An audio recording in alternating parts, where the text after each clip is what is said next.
Hello, good evening, everybody, and I welcome you all to the Nutrition for Better Health.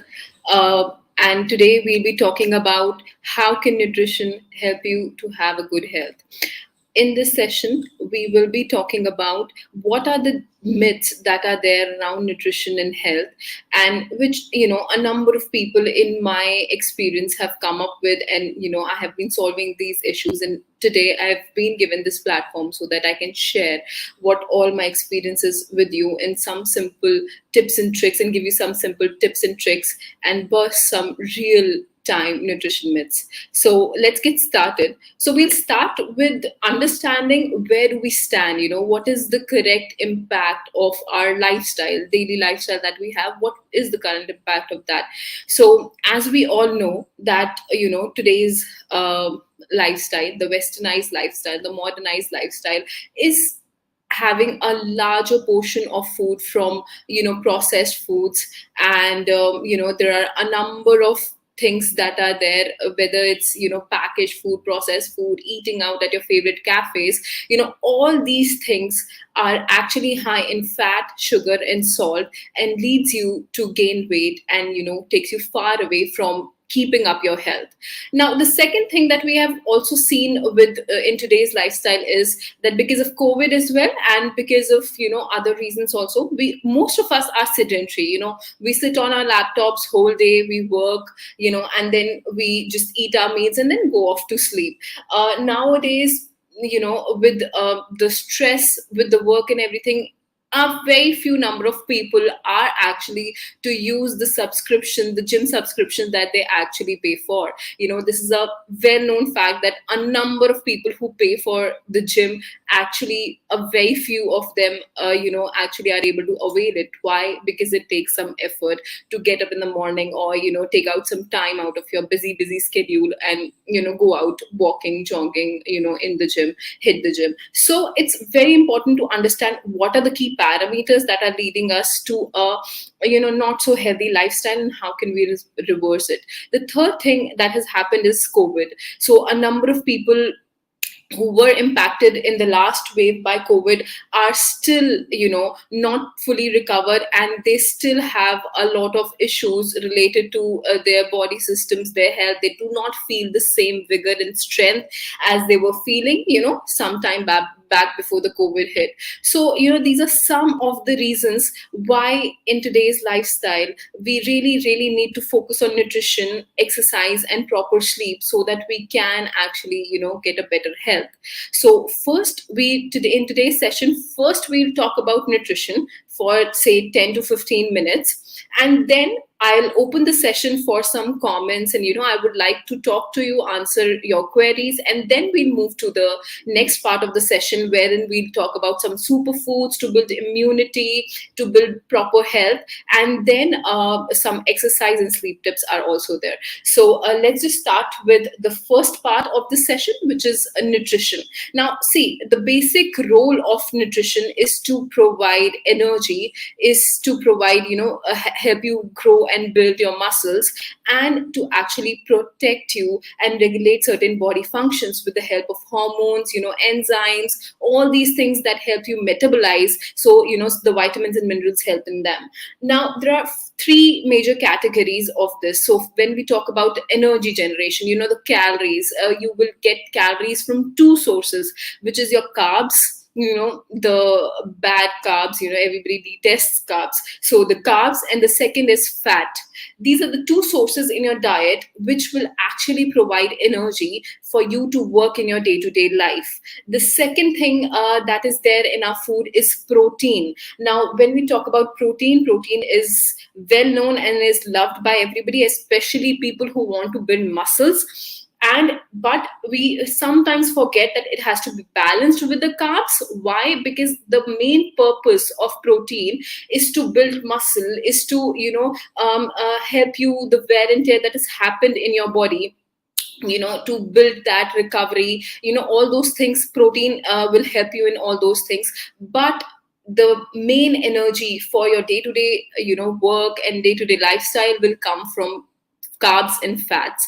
The third thing, which is very, very important, is vitamins and minerals. And these vitamin and minerals we majorly get from fruits and vegetables, from whole cereal, whole pulses. The whole cereal, whole pulses are the ones which are having a lot of fiber, and because of which, because they're processed really less, and they are not processed too much, so the natural vitamins and minerals that were present in those whole cereal and pulses are there. So just to give you a brief, your carbs, basically all the chapati, rice, brown rice, ragi, bajra, jowar, khichdi, porridges, your breakfast cereals, all these are sources of carbohydrates. The second one that we have discussed were fats. So when we talk about fats, there are nuts and oil seeds, and basically your oils that are there, and some amount of hidden fat or invisible fat is also there in your food product, especially non-vegetarian food. The third thing is the proteins. Now, proteins for people who are vegetarian, they have nuts, pulses, they have dairy with them. People who are vegan, they do not actually consume dairy. For them, they can use almond oil, soy milk, almond milk, and then they can also add pulses and nuts and oil seeds. For people who are non-vegetarian, they generally have their protein from fish, meat, and all the other options that I have just discussed.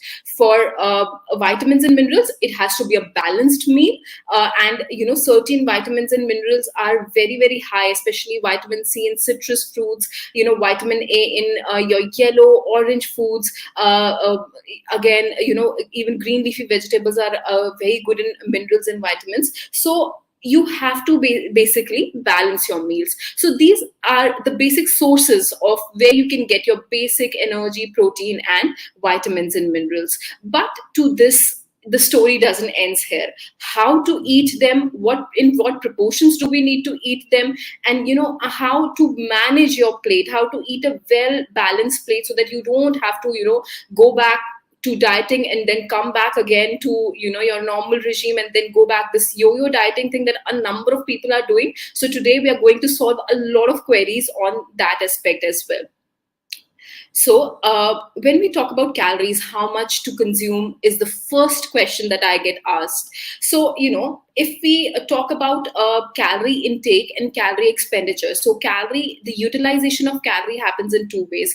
One is the calories that we get from food, and the second is the calorie we expend at the gym, while doing my household chores. Even when I'm working on the laptop, I'm also expending some calories. But the calories that I expend at the gym versus the calories that I expend when I'm just resting, watching a Netflix and chilling, the calorie difference is so much. That's why when we have to burn more calories, we tend to move towards things which are more vigorous, and actually increases our heart rate, and so that we burn more calories. So if I just solve the calorie query in a very simple way, in a preschool manner equation.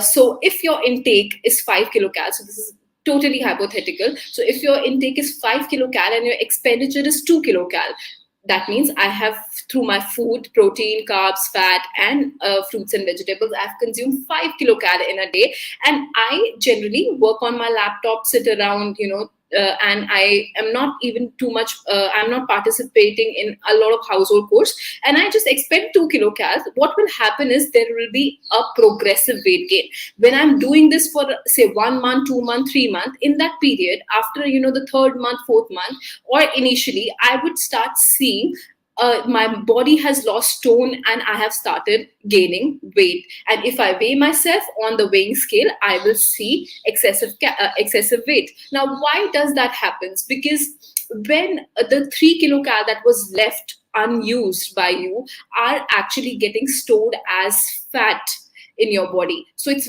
very important to actually balance your calorie intake if you want to stay fit and healthy.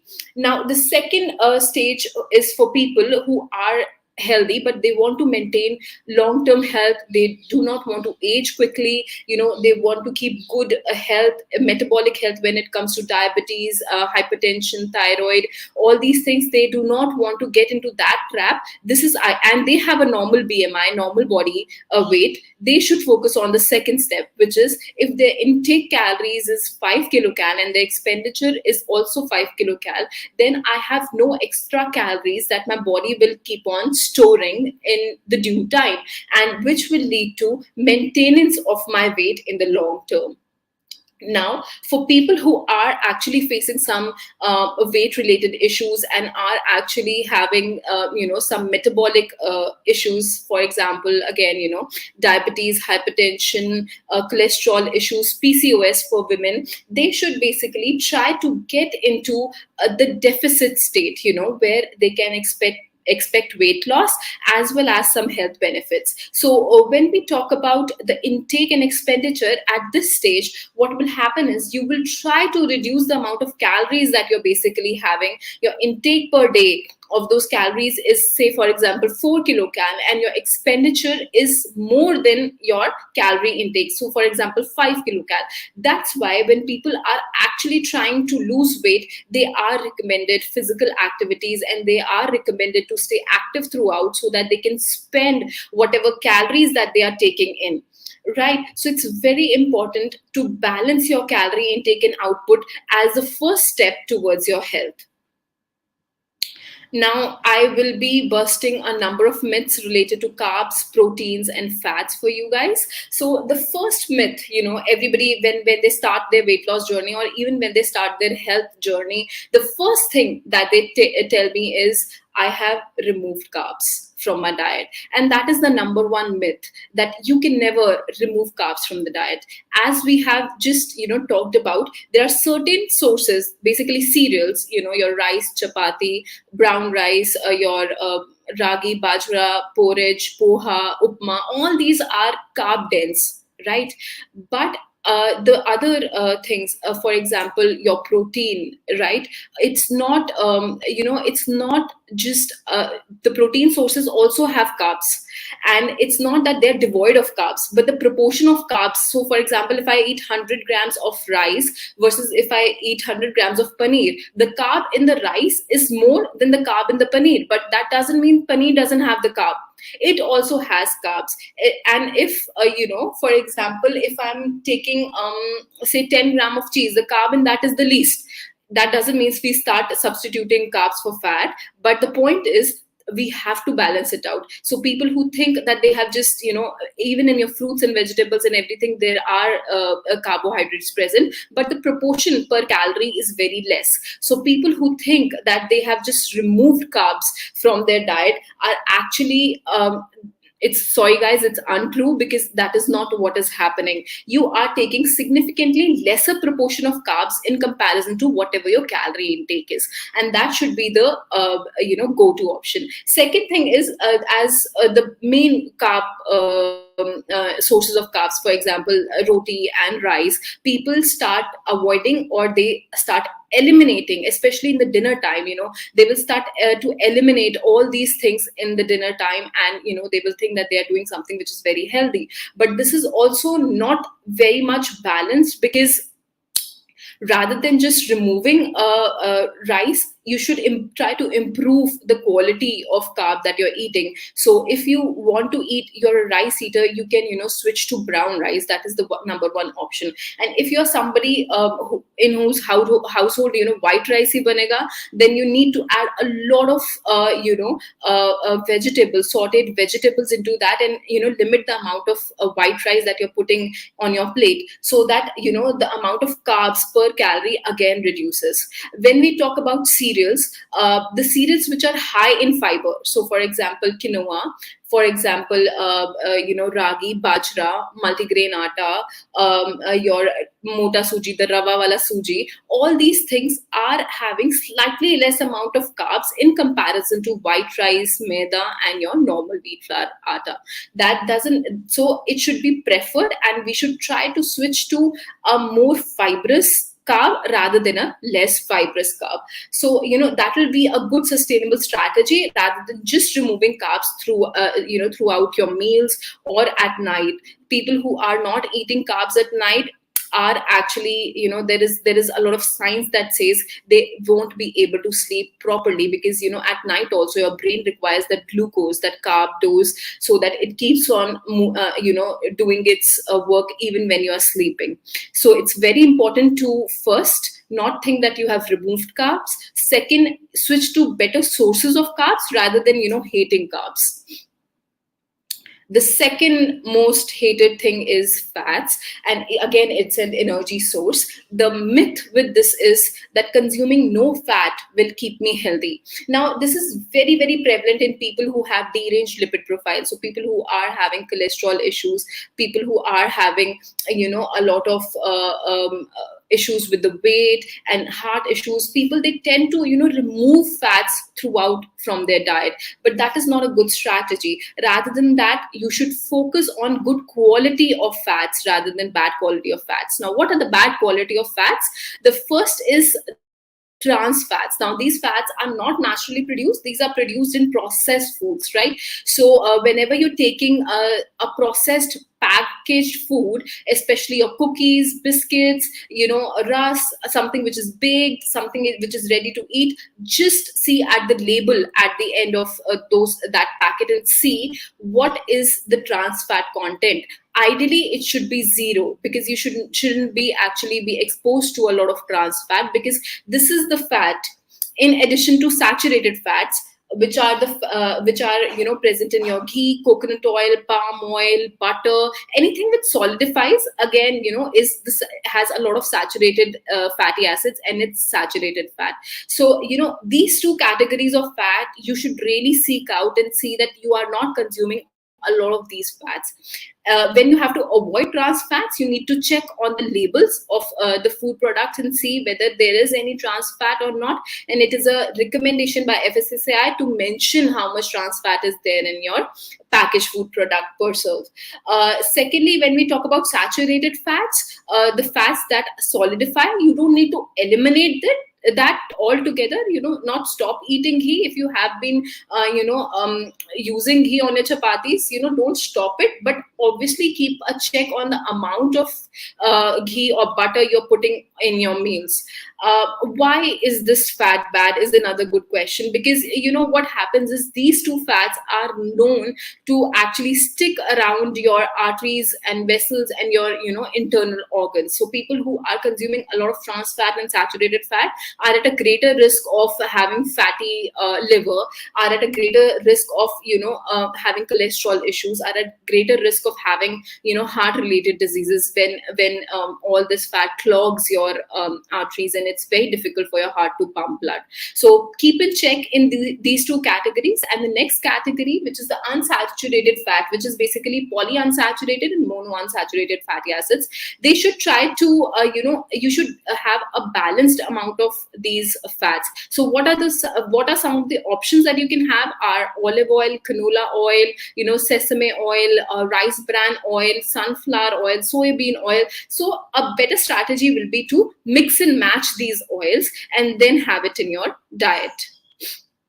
Again, change your cooking oils every month. Try to incorporate olive oil in low heat cooking, not in a very high heat cooking, because olive oil degenerates. Try to have a handful of nuts and oil seeds, and try to add some nuts in your salad to give you that crunch also and the benefit of health. Now, when we talk about proteins, everybody thinks that if we substitute carbohydrates with proteins, that will help me lose weight. So this is one of the things that everybody, goes for, and especially people who are bulking on protein and trying to build muscle and are not reaching anywhere. The reason is, as I've told you, carbohydrates are required for generating energy for your body, so that you can do your daily course. When you're eliminating carbohydrates altogether in your diet, you need to the protein that you're taking in in your diet will actually go not into your muscle, but try to provide calories and energy for you, which will actually, refute, which will destroy the purpose of you having 5 eggs in the morning. Because all those eggs without any carb will actually go in providing, giving you the energy rather than building your muscle. So try to have a balanced protein and carbohydrate intake, and not a lot of protein at one go. We'll also discuss how to eat protein correctly in our daily lives, but I would like to take some queries first. Yeah. So, how to know how much my body needs calories per day? Yeah. So, whenever there is, for men, Indian men, it's generally around 1800 kilocal. You can use, calorie trackers for this. You can keep on adding whatever you're eating, so that you can actually see how many calories you are having in a day. It should be 1800 for men and 1300 to 1500 around for women. So if you keep on doing that activity of adding how much food you're having in, for example, healthy family, you will get a basic amount of idea. Are you eating more? Are you eating less? Right. uh, Now we'll move to the next query, which is by Kalpana. Can you lose 10 kg weight in 60 days? Now, 60 days, it will be a hard try, because you have to also think about sustainability. If you do it in 90 days, I think you will be using more sustainable measures, which will help you in actually keeping the weight. Now, what happens with weight loss is, it's a very tricky thing. People think that I just have to, the end point is just to lose weight, but rather the end point is to lose and maintain weight. So if you are doing it in a sustainable fashion, that will be more advisable, and that is something which you should look out for. But if you have a deadline, say for example 60 days, then obviously it's achievable. You can divide 5 kgs per month and try to move in a sustainable fashion. Now we move to the next query, which is, can you provide the PPT? Surely you can have the PPT for reference. How about consuming cold pressed oils? Now, when we talk about cold pressed oils, the point is that if it's cold pressed, or if it's naturally, like double pressed, or whatever oil that you're using, try to have in a combination. It won't make too much of a difference if it's cold pressed, especially, for example, if there is a lot of pufa. If we are talking about olive oil, then cold press, virgin, those categories make sense. But if you're using mustard, right, when you are going to actually provide a lot of heat to it while you're cooking it, then this doesn't matter. So when you're using especially olive oil, yes, it might matter, but not too much. So you should rather use oils by changing oils, rather focus on the quality of oil rather than the processing part. Why can't I get rid of my belly fat and thigh is a very, very common question that everybody asks. And the problem here is that, firstly, people think that spot reduction is a thing, but it is, sadly, it's not. What happens is that you have to lose your weight first. You have to get to a healthy diet, you have to get to a healthy cardio regime first, and then try to target belly and thighs. For example, you're somebody who is, who hasn't been too much physically active, and you do not follow, you're not focusing on your diet too much, and then you in a spur of the moment start with your belly and thighs. It won't help you much. Rather, a good strategy will be to give yourself like 30 days, 40 days, reduce some amount of fat in the body, and then start with focusing on belly and thighs. Now what happens is that when you focus on your belly and thighs, you need to have a 20 25 minutes of cardio, and then focus on your belly and thighs, so that your muscle, which is around the belly and thigh, tries to actually burn some fat that is deposited around those areas. If you are right away doing the exercises for your belly and thighs, it will not give you too much result. The moment you leave it, it will be of no use to you. Okay, so what balanced diet for strong bones and muscles. Okay, so whatever we have discussed, I will be compiling all these things at the end of in the form of an eat well plate, wherein I'll tell you how to eat healthy in your daily diets. But when it comes to bone and muscle health, one thing which is important for muscle is protein. So again, have a combination of carbs and proteins in your meals.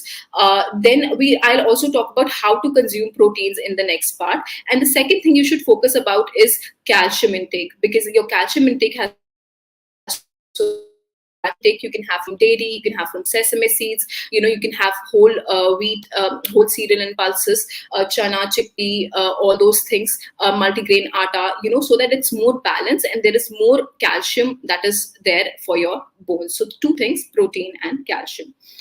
Which oil should we prefer for regular cooking is the next question. Now, when I've just talked about oils, and I've just said keep on rotating your oils rather than so you can use mufa and pufa. So, for example, rice bran oil, soya bean oil, safflower oil, canola, mustard, whatever you're using. Try to either do it in two ways. One, you make a number of recipes. So, for example, in the morning, your poha is in mustard oil, and your curry, whatever sabzi that you're making, your curry is in soya bean oil. Right. So in that way you can do, or you can keep months also in your household. So say for this month we'll use canola, then the next month we'll use safflower, and so on, so that it's much more balanced. Yeah, the next question is mustard oil preferable over the rest oils for cooking? I think I've just answered that. You have to use different types of oils for different cooking, or you have to use just a combination of different oils. Now, mustard oil is good in mufa, but not too much in pufa, which is another essential fatty acid that you require. So, for that, maybe soya bean oil is much better. So you have to keep a combination of oils. How to gain only muscle without gaining fat? This is a very, very good question. How to gain muscle without gaining fat? You have to, combine your carbohydrates and your proteins, and you have to, give yourself a well balanced plate. And second thing, you have to focus on aerobics as well as strength training. So the aerobics will burn down the fat in the body, and the strength training will try to utilize whatever protein that you've had in your meals to actually gain muscle. So it's very tricky. You have to start with your health first and then start targeting. So firstly, you will start your weight. If you reach your ideal weight category, then you will start with the muscle and the fat combination. So it's never, you right away start for the muscle. First thing is you target the weight, and then, you increase your protein intake, you combine it with carbohydrates, you incorporate strength training, and that is the way you add muscle and not fat. Is it okay to take BCAA during exercise to keep myself hydrated? Now, BCAA is not for hydration, Rahul. It is for recovery of your, whatever wear and tear that you are having in your body. It is not for hydration. The electrolyte that you might be having in your, workout, between your workout, during or after, is for hydration. And BCAA basically helps you to, whatever wear and tear that has happened in your exercise regime and your muscles are tired, to replenish and recover them, you can take BCAA. And also, for to be active and for your muscle to be ready for the next day's workout, also BCAA can be taken. Okay, now the next question is how long men need to do physical exercise and walk in a week. Now, whenever this is WHO's recommendation that anybody who wants to maintain a good health, they have to at least do 45 minutes of aerobics, 30 to 45 minutes of aerobics every day. When we talk about, you have also asked about walking. So whenever you're walking, it has to be a brisk walk. What is a brisk walk? When you're, you cannot talk properly when you're walking and you have your heart rate increased, that is a brisk walk. So you have to focus on you have to actually focus on 45 minutes of aerobic exercise. For recovery, again you can add 15 minutes of stretches to your body. It can be as a warm up also and a cool down also. You can make that combination.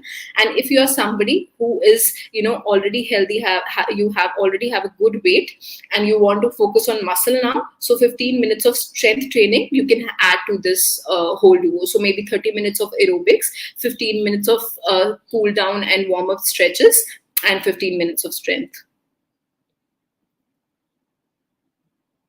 Yeah. So what is the case of L-glutamine? Is it good for gut health? Now, L-glutamine is good for gut health, and it's good for muscle also. You can have it if you really want to, but I would still suggest, if you're taking a supplementation for it, try to go for a more natural probiotic option. So when we talk about some probiotic options in the next part of the presentation, and then you can see that if you really want to have a good gut health, a good combination of fruits and vegetables, curd, the probiotics that are naturally available to you are enough to actually ensure a good gut health. Hydration is very important for a good gut health, and L-glutamine is something that you can supplement with if you really need to, but it's not a need. It can be a want. If you want to supplement it with L-glutamine to have a better impact, yes, you can do that, but it's not necessary. Okay. Does whey protein contains carbohydrates? Yes, it does contains carbohydrates, but again the proportion of carbohydrates is very less in comparison to any other meal option. Now, how to calculate our per day calories as per my body needs? I have, again, I have just taken this question, and I have told you that it has to be 1800 to 2100 for men, and 1300 to 1500 for women. You can just keep on using some apps to actually add whatever you have taken. So for example, you have taken poha, you can add poha in the breakfast, and then chapati, sabzi, salad, curd in. So it will give you an estimated calorie intake for your day, and you should actually have an upper cap of 1800. Now let's just resume with the presentation, and then we'll come back to your questions. Okay, so a lot of questions I've asked, especially whey. So how much protein do I need to take in a day was a very important question that a number of people ask me. So it has to be 1 gram per kg body weight. And if you are somebody who's building muscle, it has to be 1.5 gram per kg body weight. A woman with a body weight of say 55 kgs would require 55 grams per day. Right? Now, the second thing is, how do I meet my protein requirement in a day? A number of people also ask me that, okay, you've told me 55 grams, but how to get to that 55 grams? The first thing that I always tell them is eat small portions of protein with each meal. So for example, rather than loading on 5 eggs in the breakfast, you can use like 2 eggs here and 2 eggs in your evening snacking. Or you can even add, so people who are also adding tofu, milk and eggs in the morning, and not eating any carb, rather than that, split your protein intake so that it gets properly absorbed. When you are eating 5 eggs in a day, per meal, what happens is a lot of it gets flushed out. A lot of it doesn't get absorbed and gets flushed out.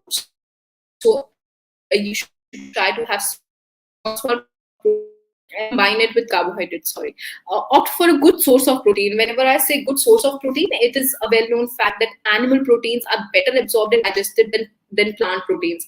Animal proteins are your dairy, egg, fish, meat, chicken, but that doesn't mean that people who are vegetarian and vegan cannot get to their protein requirement. They need to be just very, very careful of their daily, the amount of protein that your protein sources that you're incorporating in your meal. So each meal, try to incorporate some peanuts, nuts, maybe some pulse, some chickpea, rajma, milk, paneer. So try to add all these options which are protein based in your daily meal pattern. The third thing is combine protein and carbohydrates. As I've told you time and again, it's very important so that the protein gets to do its job and the carbohydrates get to do their job. People who are bulking on protein, it will not be of any good use. People who are, you should snack on protein. When I talk about snacking on protein, maybe a paneer tikka, peanut chaat, a smoothie, a banana smoothie or any fruit smoothie, fruit yogurt. You can also have some kebab, a besan chila, one omelette, rather than in the evening with your tea and coffee, when you are actually going towards all biscuits and namkeens. Try to snack on your protein carbs. This is another myth that people say, whether vitamin C should be taken, vitamin E, D, whatever, iron should be taken as a supplementation, or a natural food source is important. So, this is also COVID culture, I say, because a number of people have started, recommending and getting their all the vitamins and minerals through pills. But I will like to tell you that the way that these pills get absorbed and assimilated in the body, that means digested in the body, is not the same way as your vitamins and minerals from fruits, vegetables, your whole cereals and pulses gets assimilated and absorbed in the body. It's very, very important to switch to the natural sources rather than the pills. This is another question that everybody asks me: fruit juices or fruits?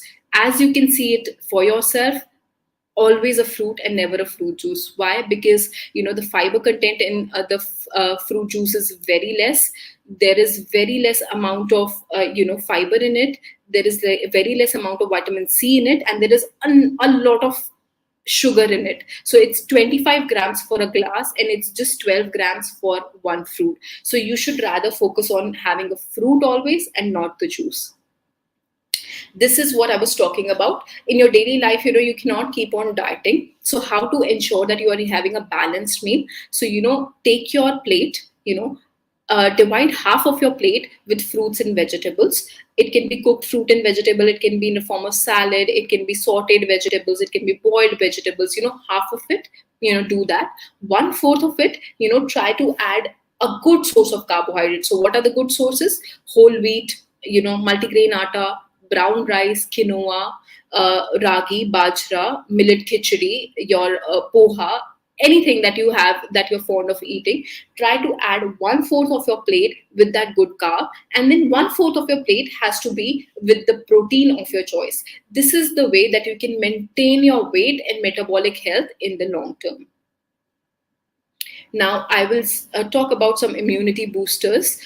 These are superfoods that will help you to boost your immunity.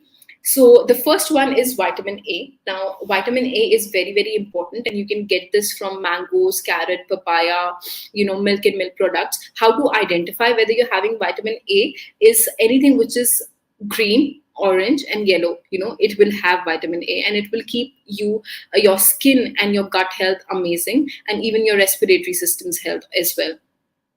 Now, another quick tip: how to identify whether you're having enough vitamins and minerals in your plate is just look down and see how many colors are you eating. Are you eating red, yellow, white, green and purple? Is there any color on your plate? So make it a habit.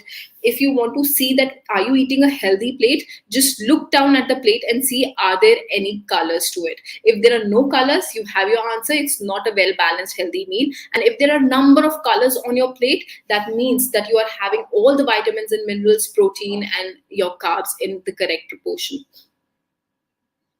The other superfood that I would like to tell you about is omega-3 fatty acids. Now, omega-3 fatty acids are very important for immune cells. So people who are having immunity issues, for example, people who are who gets allergic a lot, people who are not able to have or are frequently having episodes where they're coughing, sneezing, people who are who were COVID positive and do not feel the same vigor and strength, try to incorporate omega-3 in your diet. Now, omega-3 fatty acids, there are two sources: nuts and oilseeds. Any nut and oilseed that you'll see will have some amount of omega-3. And basically, people who can eat fish, who are fish eaters, mackerel, tuna, salmon, and Bombay Rani is the fish that you can opt for good omega-3. Again, this will give you the benefit of not just immunity, but also a better skin and hair. How to add omega 3 in your diet, so use it as a snacking option. I always tell people who are working throughout the day on their laptops and have meetings to attend, what you do is you make a trail mixture. Now, what is a trail mixture? It's a combination of different nuts, say almonds, walnuts, chia seeds, flax seeds, whatever you like. You make a mixture of it, and whenever your meeting is getting extended and it's actually in evading your lunch time, try to have a handful of nuts, of those mixture of nuts, so that you are not hungry, you are not binging in the next meal on something which is very very high in calories, and you are actually having some good amount of omega 3 in your diet. Now, people who are working out or working late in the night, they generally complain that they feel very hungry at night, and they do not want to binge on something which is fried, or the number one go to night binge is Maggie, because it's easy to cook and it tastes really well at night. So to avoid that night binge, what you can do is, again, you can take one glass of warm cup of milk and this trail mixture. You can also put nuts on your salads and shakes. So if you're making smoothie, if you're making any kind of a milkshake, try to incorporate some walnuts, almonds, pistachios, whatever you like, so that you are again having a boost of omega 3 in your diet. Now, people who were asking for gut health, gut health and your immune system is again, works hand in hand. So people who want to have a good gut health, they should actually go for things which are fermented in nature. So for example, anything which is South Indian, is fermented, generally fermented. Your idlis, dosa, uttapams, all the batters are fermented and they have good bacteria. Now, what do I mean by good bacteria? Now, your gut has good bacteria and bad bacteria. If you introduce good amount of probiotics in your diet, your good gut bacteria is increased, the number of good gut bacteria, which gives you good gut health. For people who are having troubles with acidity, they have troubles with improper digestion, constipation, that means the amount of bad gut bacteria in your gut is too much, which is leading to all those symptoms. So those people also who have digestive issues, they can have curd and rice, they can have curry, dhokla, poha, things which are South Indian. And people who have chronic issues with their digestive systems, they can use Yakult. Empty stomach, you can take one shot of Yakult every day to have good amount of probiotics in your diet. This is a special mention because we are Indians and we like our food to have all the spices that are there. So, try to add different types of spices because these has antimicrobial and antiviral. It helps you to fight all the bacterial infections, viral infections. So people who can actually should use a lot of condiments and spices. You can make a detox water out of these condiments and spices. You can add it in your curries, you can add it in your teas also, which is preferably done in India. So try to add a lot of condiments and spices in your food. Now, a lot of people also ask about daily exercises. Now, I have just mentioned this when somebody just asks, how much exercise do I need to do? Even if the gender, see, here the gender won't matter, you need to at least start with 30 minutes of aerobic exercise. That should be your go-to. Why aerobics exercise? Because aerobic exercise actually helps you to build a better heart. It's very important for your heart muscle. And the second thing that aerobic exercise does is it burns fat. So 30 minutes of aerobic exercise every day is very important. 15 minutes has to be strength training. Now, strength training can be with weights or without weights. That is as per your liking or recommendation of your trainer. So that 15 minutes of strength training has to be incorporated. The third thing is stretching. Yoga works wonders for people who have distress, stress related issues, a lot of stress happening at work, people who are having PCOS, people who are having obesity, even to get their mood correct. So yoga or any kind of stretching helps to elevate your mood and boost your muscle strength. So you can also add stretching in your daily regime. Now, when we talk about how much exercise do I need to do, it can be not 7 days, because that will be, if you're somebody who never has exercise and you start, 7 days is not enough. saying you have to exercise every day is a bigger burden. So you start with 3 to 5 days per week, and you try to stick to the time. If you're just committing to 30 minutes of aerobic exercises, then try to use 3 to 5 days to properly do those aerobic exercises, and then progressively increase the type of exercises. Now, whatever food that we eat, why exercise is important? Because whatever food that we are eating, for proper utilization of that food, even if you're eating a lot of protein and you're not exercising, all those protein will go to waste. So it's very important to actually balance how much calorie intake, as we talked about in the starting, how much intake is there and how much expenditure is there. So it has to be a good combination of a good healthy diet and daily exercise. Now, this is the one thing that everybody actually forgets about, which is proper sleep time. People do not understand that for your body to rest and metabolize everything perfectly fine, you have to have a good 6 to 8 hours of sleep every day. It has to be a good quality of sleep as well, because the number just doesn't matter. If you are waking up frequently in your 6 to 8 hours for any reason, or you are having too much trouble in going to sleep, that needs to be addressed too. So for that, you need to have a relaxing schedule before sleep. So for example, you can have 1 glass of warm cup of milk before sleeping. It will help you sleep, because it will increase your sleep hormone serotonin, the hormone that helps you sleep. It will help in that. People who are at their laptops throughout, say, till 12 p.m. or so, and then they just shut down their laptops and then try to go to sleep, for them this is not the correct strategy. At least 30 minutes before sleeping, you need to stop the work that you're doing and have a cold and cozy room to sleep into. So for example, you are somebody who's a workaholic, and you're working late hours, and you are finding trouble sleeping. That is also because a lot of screen time is happening, and you need to have a 30-minute window before you sleep. People who are actually not able to sleep properly, they can also have a handful of pistachios, because again, that will help them sleep. So it's very important to not just focus on the diet and exercise as everybody says, but it's also important to focus on your sleep regime. Now, to end this session, I would just say it's not about restrictions, but it's about creating new and correct habits. Being well informed about yourself first, because start taking an inventory of what are you doing, what do you eat every day, how much do you exercise, how much do you sleep, and then only that will become as a starting point for you to understand what new habits you need to create, what are the problems that you're facing, and how can you tackle them. So it's more about creating new habits rather than about restrictions. And now I will open the session for your queries and comments. Let's start from where we just left. Okay.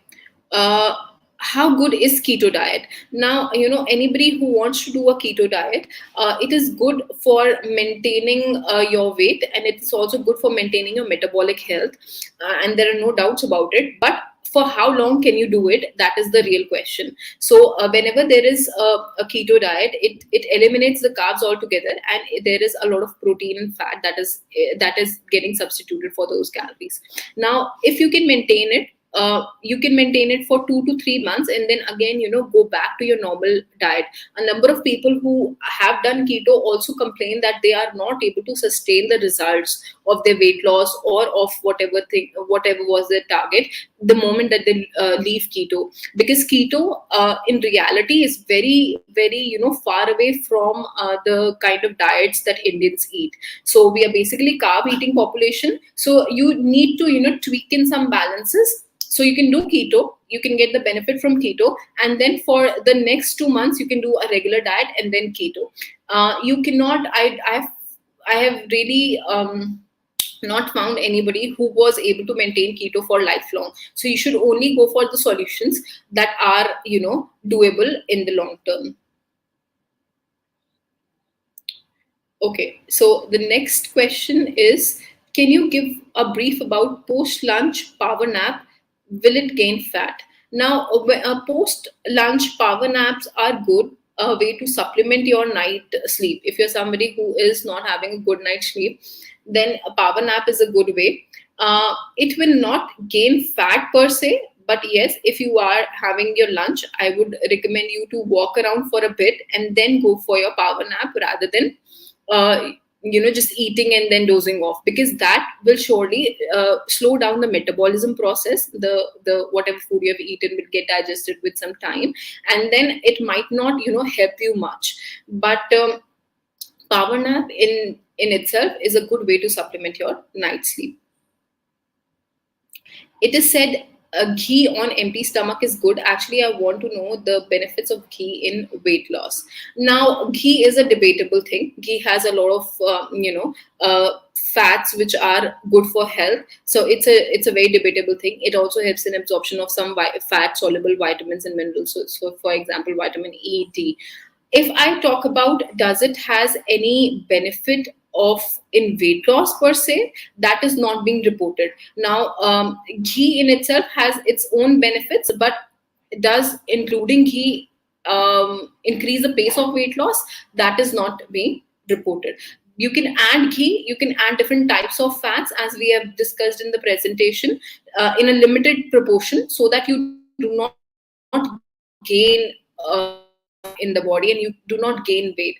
But ghee in itself as a superfood for weight loss is not something, it's very debatable, and it's not something that we have a consensus on till now. So rather than having ghee empty stomach, I would prefer you to have a detox water, maybe lemon and honey, in warm glass of water, so that it increases your metabolism, and it's a kind of detox flush in the morning, which will help you in increasing your metabolism. So I think going for detox waters are better than having ghee in the morning, the first thing.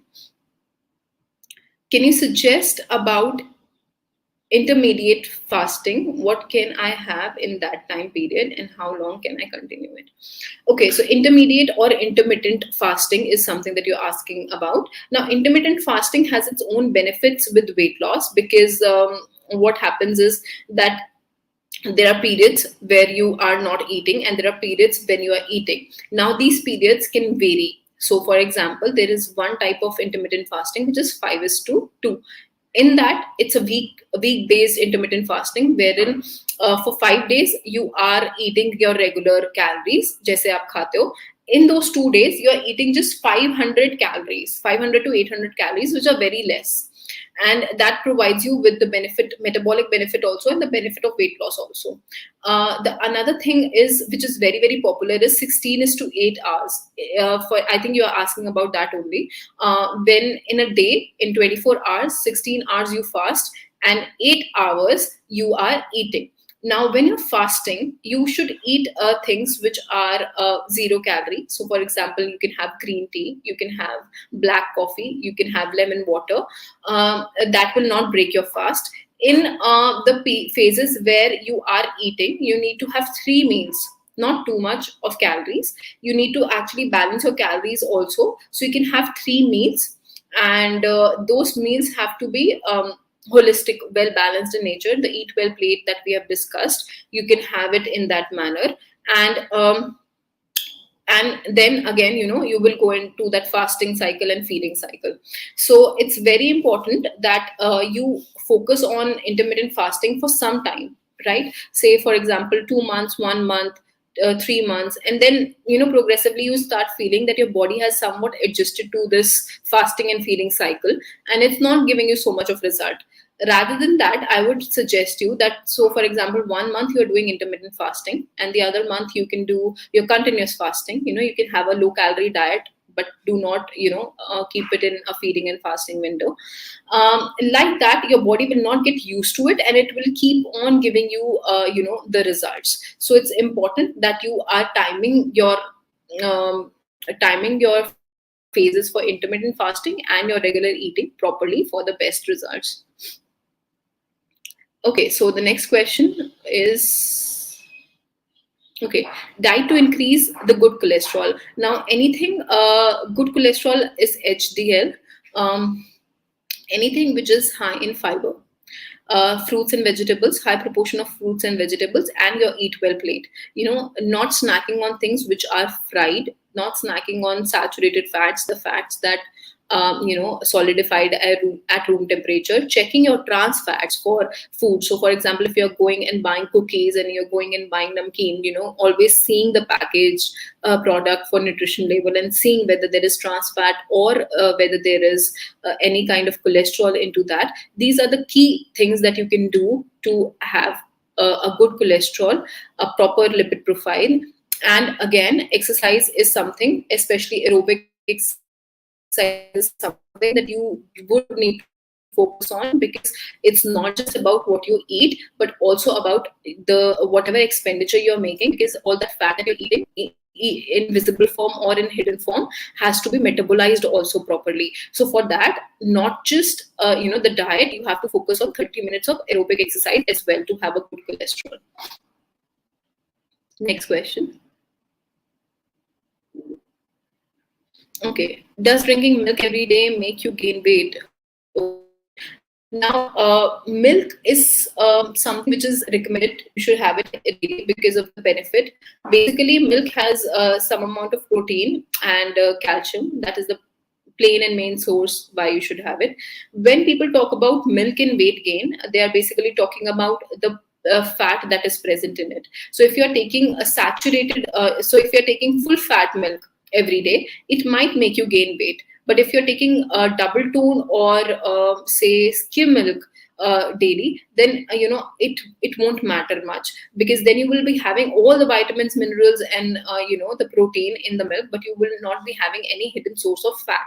So you can drink fat every day, but you have to see what kind of milk you are basically having. It has to be skim or low fat milk. Okay. Okay.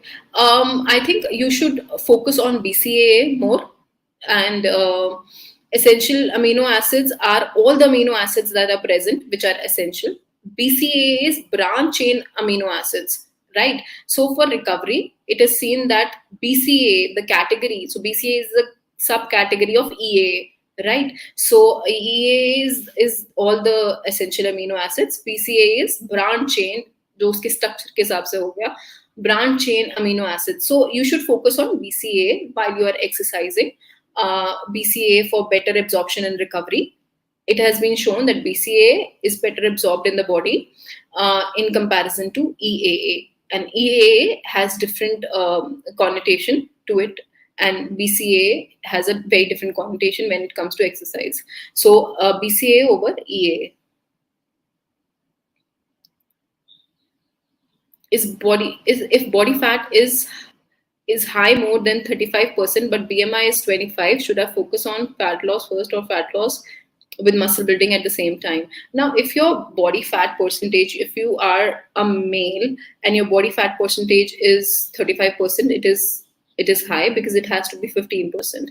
Whenever you have to make a health decision and there is a option about fat versus muscle, like if my body has a lot of fat and my body has a lot of muscle, what should I choose? So it will always be fat first. You have to reduce the fat first and then move to the muscle, because it is not metabolically healthy to have 35% of fat and have 25 BMI. That means your eating habits, or a supplementation that you're taking, or your physical activity habits are not healthy. Your body fat percentage is very, very important. Just being lean and just being on that correct BMI scale is not enough. You have to have a lower fat percentage. So always fat first and then the muscle. Next question. What kind of food to be taken during PCOD and thyroid, and can I do power workout? Okay, now what kind of food is required in PCOS? You can take something. So whatever we've talked about, eat well plate is the starting point. You cannot just think, okay, I will eat 5 things and then my PCOS will get controlled. It is a lifestyle related disorder. So you have to firstly make major amends in whatever you're eating, in a very balanced manner. Then you can try to add some you can try to add some soya bean, again, nuts and oil seeds, something which is high in protein, which will help you with PCOS. A high protein, high fiber diet is something that works with PCOS women. Now, but again, whatever we've talked about, the eat well plate, it will ensure that you are eating enough amount of fiber and enough protein, and it will solve the purpose. When we talk about the thyroid, you can have a detox water like coriander seed detox water in the morning, and it will help you in actually reducing the properties of the coriander, will help to reduce your lagging TSH. And you have to also work out, but it has to be a decision that you have to make considering what is your current muscle health. So if your muscle actually is it's not cramping and spasming when you are working out, then you can do a power workout. It will really benefit you. But if you are somebody who hasn't been active lately, and you want to start, I would rather suggest a 30-35 minutes of walk, a brisk walk, and then progressively take it to power workout. Next question. Yeah, so I have just mentioned a Healthify Me app is something that everybody uses. So I'm not a very big proponent of apps. You can use Healthify Me. How good is puff rice for a meal? Jhalmuri, for example, is both tasty and filling. Now, it is not a good option for meal. You can have it in your as a good snacking option. Now, jhalmuri, you have said it correctly, is tasty and filling also, but that you have to add a lot of vegetables to it. So you chop a lot of cucumber, tomato, onion, and then you add to your puff rice. Again, you can add chana zor or bhuna chana, whatever, of some peanuts that you that are of your taste, so that again everything that you are eating has to be balanced. So puff rice in itself for a meal, I will not recommend. As a snacking option, it's a good option. Again, it just puff rice, one bowl of puff rice if you are having. Again, I will not recommend. Rather than that, have least amount of puff rice, add bhuna chana to it, add peanuts to it, then add a lot of chopped cucumber, tomato, onion, whatever you like. Then it's more healthy. So it's more about as I've told you, the colors. If there are a number of colors, it's automatically healthy. Okay, how to increase height? Height is something which is a very which has a genetic predisposition. That means your genes also decide your height. Things which are stretching your muscle at a correct age, at a correct age, can help you increase the height. But if you have past that age, then it will not help you much. So you have to see that you are doing stretches properly, you are doing exercises, you are physically active. There is a lot of protein in your diet, which can increase the height of an adolescent or somebody who's of a younger age. If you have surpassed that age, then it will not matter much. If you want to appear more tall and lean and with a good posture, you should try some strength training exercises. It really benefits. What if someone just cannot develop a taste for veggies? What should the three meals look like for such people? Okay, so people who are not very much fond of vegetables, you have to firstly see, not eliminate vegetables, but see how can you incorporate. So let's be more inclusive rather than exclusive. So for example, if there are certain dressings that you really like, a hunker dressing, maybe olive oil dressing, and pesto dressing, which is the dressing that you like, which is the way that you can add vegetables to your food.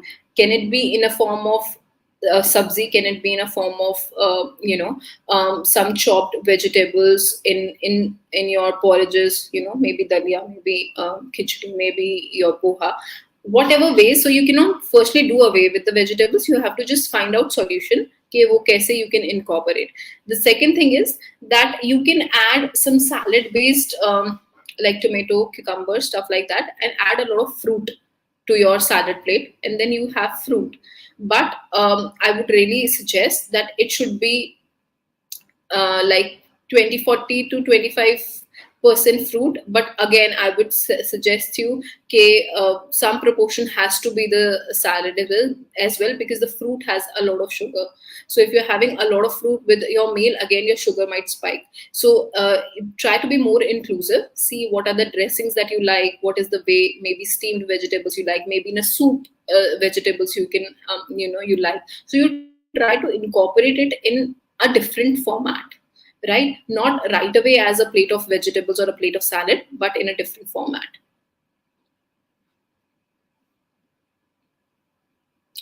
What is the replacement of milk products for people with lactose intolerance? So people who are lactose intolerant can have soy milk and almond milk.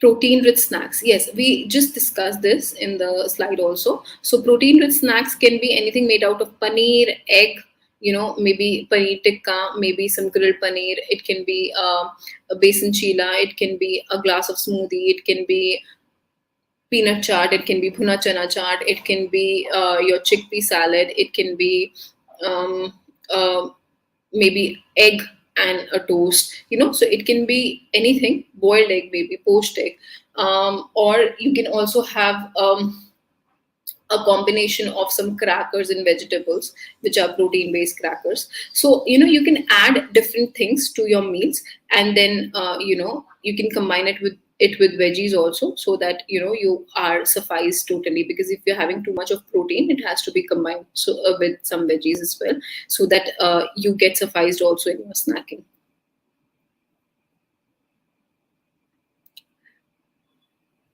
Okay, so whichever way you can really do it, because nuts, whenever they're soaked, with peel, without peel, if you talk about nutrition point of view, it won't matter much. But some people just have this barrier in their mind that if it's not soaked and if it's not peeled, I will not have it. For them especially, uh, have it as it is. As I've told you, a trail mixture will do wonders for your hunger pans, and as a snacking option also, it's very good.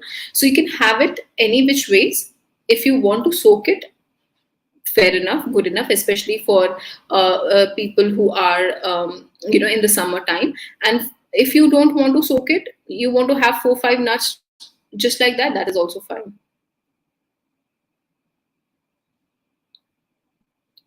Okay, the next.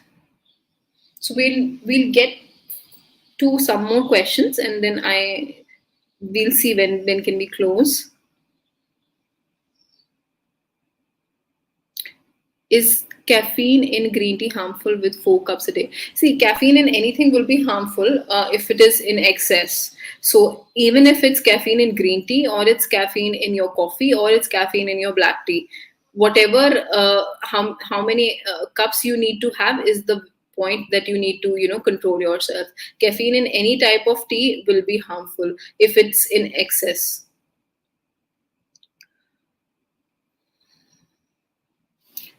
What diet would you suggest for people who are doing night shifts? Yeah, so you need to readjust the pattern. So three main meals and 2 small meals. So but you need to really fix the timings of all of your meals, so that you are not overeating once you're back at home, and you are not starving throughout your shift. So maybe you can start your first meal at whatever time you wake up, and then you have to properly plan meals. But it has to be all inclusive, it has to be balanced. That is the next point that you really need to consider, and you need to focus on. Because with 2 snacks, one can be a protein based snack, one can be a fruit based snack, and the other meals can be an eat well plate, which will ensure that you are not eating too much and too less, and it's much more balanced. Next question, please. I do work out daily, but I am not able to lose weight because of diabetes. Okay. So, see, you have to see what kind of workout. So we'll start with workout only. You have to see what kind of workout are you doing. Are you doing aerobics 30 minutes every day? That is the calorie expenditure part. But we had just, in our slides talked about there is a balance. If your intake and expenditure, you're saying you expend calories, but is it in a correct format? Are you putting, are you going to the gym and hitting weights? That will never lead to weight loss. You have to do aerobics 30 minutes every day, and that will progressively lead to weight loss. Second thing that you need to focus on is that are you taking in the correct calories? Is there a difference in your calorie intake and calorie expenditure? Because even if you're hitting gym but your calorie intake is very much, then again you will not be able to lose weight. When we mix diabetes with all these things, what happens is that your metabolism is not very much supportive of weight loss.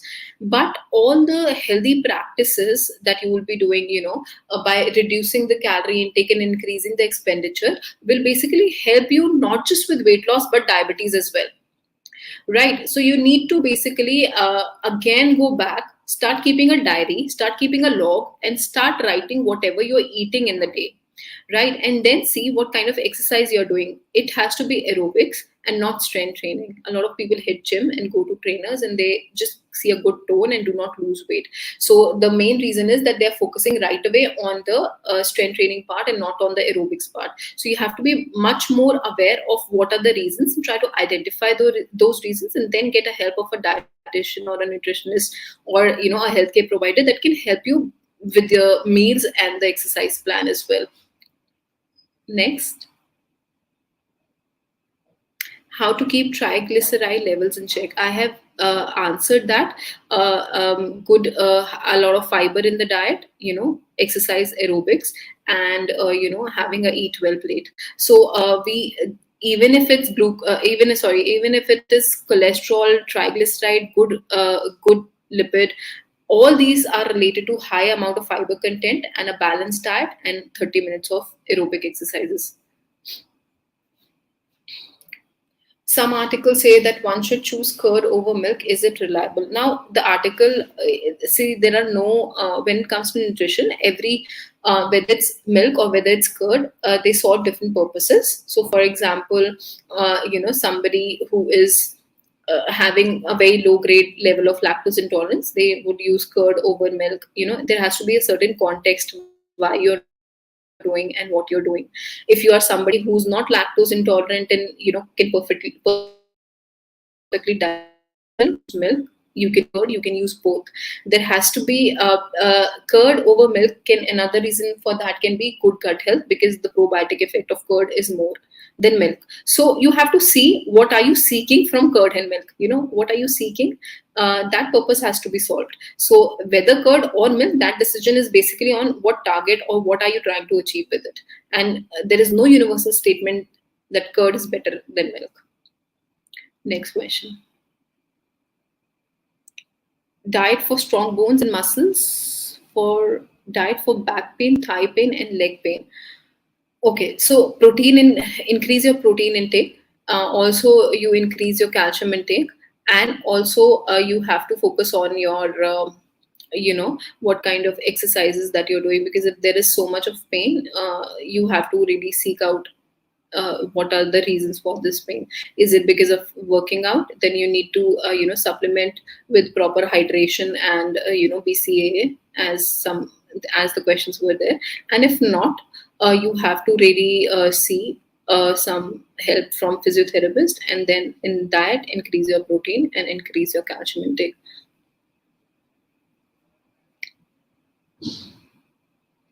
Black coffee can help in weight loss. Now, black coffee is generally not helping or aiding weight loss. It's just a zero calorie and it reduces your appetite. Caffeine in any form reduces your appetite, and black coffee, if there is no sugar to it and just coffee and water, is a very low cal, it's zero cal.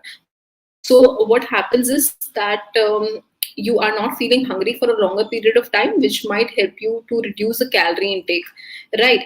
But can black coffee help in weight loss?